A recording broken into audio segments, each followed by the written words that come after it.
வணக்கத்துடன் இது இன்பா டாக்ஸ். இன்றைக்கி பார்த்தீங்கன்னா, இலங்கை அரசியல் களத்தில் மிக பரபரப்பாக பேசப்படுகின்ற ஒருவராக இருக்கக்கூடியவர் சுரேஷ் சாலை. இந்த சுரேஷ் சாலை முன்னால் புலனாய்வுத்துறையின் முக்கிய தலைவர்களில் ஒருவராக இருந்தார். ஆட்சி மாறிய பின்பு இவர் கைது செய்யப்பட்டு சிறைச்சாலையில் அடைக்கப்பட்டிருக்கிறார். இவர் ஏன் கைது செய்யப்பட்டார் என்கின்ற பொழுது இதன் பின்னணியில் உயிர்த்த ஞாயிறு தாக்குதலை மையப்படுத்தி பல செய்திகள் பேசப்படுகின்றன. அப்படி பேசப்படுகின்ற அந்த செய்திகளின் அடிப்படையை வைத்து பார்க்கின்ற பொழுது உயிர்த்த ஞாயிறு தாக்குதலில் சுரேஷ் சாலைக்கு ஒரு முக்கியமான பங்கு இருக்கிறது என்பதாக குற்றச்சாட்டுகள் உறுதிப்படுத்தப்பட்டிருக்கின்றன என்கின்ற அடிப்படையில் தான் சுரேஷ் சாலை அவர்கள் கைது செய்யப்பட்டு சிறைச்சாலையில் அவர் வைக்கப்பட்டிருக்கின்றார். இந்த சுரேஷ் சாலையிடம் விசாரணைகள் மேற்கொள்ளப்பட்டு கொண்டு இருக்கிறது என்ற செய்தி வருகின்றன.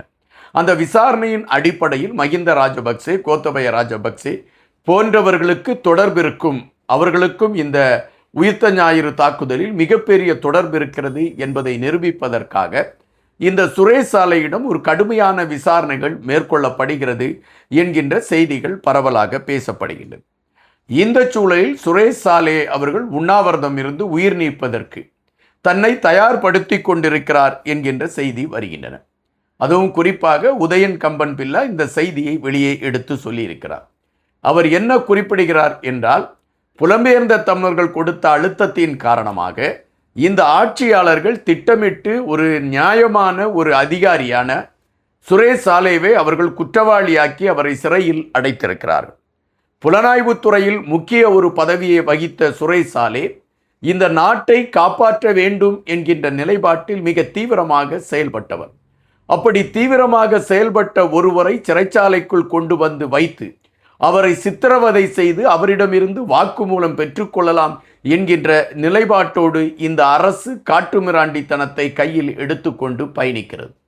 தன் உயிருக்கு அச்சுறுத்தல் இருக்கிறது என்பது ஒருபுறம் சுரேஷ் சாலைக்கு தெரிந்திருந்தால் கூட இந்த ஆட்சியாளர்கள் கொடுக்கக்கூடிய அந்த அழுத்தமும் இவர்கள் கொடுக்கக்கூடிய சித்திரவதையும் அவரால் பொறுக்க முடியாத ஒன்றாக இருக்கிறது. எனவே தனது உயிரை பாதுகாத்து கொள்ளக்கூடிய அந்த நிலையில் இருக்க வேண்டியவர் இப்பொழுது தன்னுடைய உயிரை மாய்ப்பதற்கான ஒரு களத்தை நோக்கி நகர்ந்திருக்கிறார்.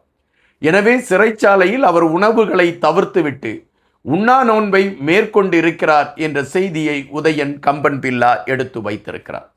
உண்மையிலே சுரேஷ் சாலை அவர்கள் உண்ணாவிரதத்தை தான் மேற்கொண்டு இருக்கின்றாராம்.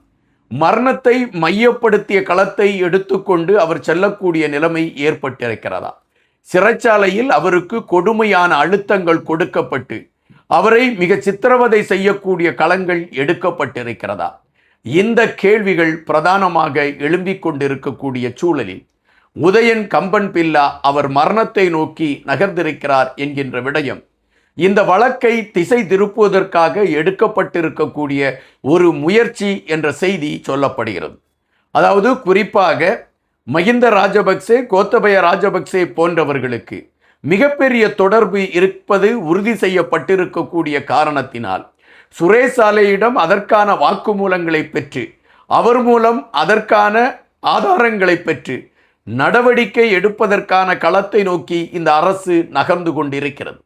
ஆனால் இந்த அரசு அப்படி ஒரு நகர்வை எடுத்துவிட்டால் அது ஒட்டுமொத்தமாக மஹிந்த ராஜபக்சேயும் கோத்தபய ராஜபக்சேவின் அரசியல் வாழ்க்கைக்கு பெரும் கரும்புள்ளியாக மாறிவிடுவதற்கான வாய்ப்புகள் இருக்கிறது என்ற காரணத்தினால் அதை திசை திருப்புவதற்காக சுரேஷ் சாலை அவர்கள் மரணத்தை நோக்கி நகரத் தொடங்கியிருக்கிறார் என்கின்ற செய்திகள் முதன்மைப்படுத்தப்பட்டிருக்கிறது என்ற தகவல்கள் வருகின்றன. பிள்ளையான் கொடுத்திருக்கக்கூடிய வாக்குமூலம், பிள்ளையானிடம் எடுக்கப்பட்டிருக்கக்கூடிய விசாரணைகள், இவைகளின் அடிப்படையை வைத்து பார்க்கின்ற பொழுது மஹிந்த ராஜபக்சேவுக்கும் கோத்தபய ராஜபக்சேவுக்கும் உயிர்த்த ஞாயிறு தாக்குதலில் மிகப்பெரிய பங்கு இருக்கிறது என்ற சந்தேகங்களும் ஒரு பக்கம் ஓடிக்கொண்டு இருக்கக்கூடிய வேளையில் இப்பொழுது சுரேஷ் சாலையிடம் பெறப்பட்ட வாக்குமூலம் எதனை மையப்படுத்தியதாக இருக்கிறது, அவர் யாரை முன்னிலைப்படுத்தி தன்னுடைய வாக்குமூலத்தை கொடுத்திருக்கிறார் என்கின்ற விடயங்கள் பரபரப்பாக பேசப்படுகின்ற இந்த சூழலில்தான் இப்பொழுது அவருடைய உண்ணாவிரதம் பரபரப்பான ஒரு களத்தை நோக்கி நகர்கின்றன. அரசியல் களங்களில் ஒரு காலகட்டத்தில் கோலோச்சி கொண்டு இருக்கக்கூடியவர்கள் மறுச்சூழலில் அவர்களுடைய உண்மை முகங்கள் தெரியக்கூடிய ஒரு களம் அமைகின்ற பொழுது ஒரு பதபதைப்பு அவர்களிடம் பற்றி கொள்ளும். அந்த பதபதைப்பு இப்பொழுது சுரேஷ் சாலை அவர்களிடம் பற்றி கொண்டு இருப்பதாக செய்திகள் வந்து கொண்டிருக்கின்றன. இது ஒருபுறம் இருக்கக்கூடிய சூழலில் இளைஞர் ஒருவருடைய கைது பெரும் அதிர்வலைகளை ஏற்படுத்தி இருக்கிறது. இலங்கை மண்ணில் என்கின்ற ஒரு விடயத்தையும் நாம் இங்கு பதிவு செய்ய வேண்டியதாக இருக்கின்றது. இலங்கையிலே அதாவது குறிப்பாக தமிழர் பகுதியிலே ஒரு நிகழ்வு நடைபெறுகிறது. அந்த நிகழ்ச்சிக்கு கலை நிகழ்ச்சியாக ஒரு பாடகரை நியமித்து அவரை பாட வைப்பதற்கான முயற்சிகள் எடுக்கப்பட்டு அதற்கான களங்கள் உருவாக்கப்பட்டிருக்கின்றன. அந்த பாடகர் கலை நிகழ்ச்சிக்காக மக்களை சந்தோஷப்படுத்துவதற்கான பாடல்களை பாடியிருக்கிறார். அப்படி பாடியவர் ஒரு கட்டத்திற்கு மேல் மக்கள் கேட்டுக்கொண்டதற்கு இணங்க ஒரு பாடலை பாடுகின்றார். அந்த பாடல் இயக்கத்தை முன்னிலைப்படுத்திய பாடல் என்ற செய்தி சொல்லப்படுகிறது. அதன் அடிப்படையில் தடை செய்யப்பட்ட ஒரு இயக்கத்தை முன்னிலைப்படுத்தி இந்த பாடகர் பாடல்களை பாடிவிட்டார் என்பதை முன்னாக வைத்து அவரை கைது செய்வதற்கான ஒரு நடவடிக்கையை காவல்துறை எடுத்திருக்கிறது. இந்த காவல்துறை அவரை கைது செய்து இப்பொழுது சிறைச்சாலையில் அடைத்திருக்கிறது. அவருடைய கைதை கண்டித்து மக்கள் போராட்ட களத்தில் இறங்கி இருக்கிறார்கள். எங்களுடைய ஒரு இளம் பாடகர் கலை நிகழ்ச்சிக்காக வந்து பாடியவர், நாங்கள் கேட்டுக்கொண்டதற்கு இணங்க ஒரு பாடலை பாடியிருக்கிறார். அதனை மையப்படுத்தி நீங்கள் அவரை கைது செய்து இருப்பது என்பது ஜனநாயகத்திற்கும் மக்கள் உரிமைக்கும் எதிரானது என்கின்ற அடிப்படையில் மக்கள் இப்பொழுது கோபத்தோடு போராட்ட களத்தில் இறங்கி இருக்கிறார்கள். ஐயா ஸ்ரீதரன் போன்றவர்கள் இன்று கடுமையான எதிர்ப்பை பதிவு செய்திருக்கின்றார். எங்களுடைய அதாவது தமிழ் மண்ணை சார்ந்த ஒரு இளம் பாடகரை இந்த அரசு கைது செய்திருப்பது ஏற்பான செயல் அல்ல என்று கடுமையாக தன்னுடைய கண்டனத்தை ஐயா ஸ்ரீதரன் அவர்கள் எடுத்து வைத்திருக்கிறார்.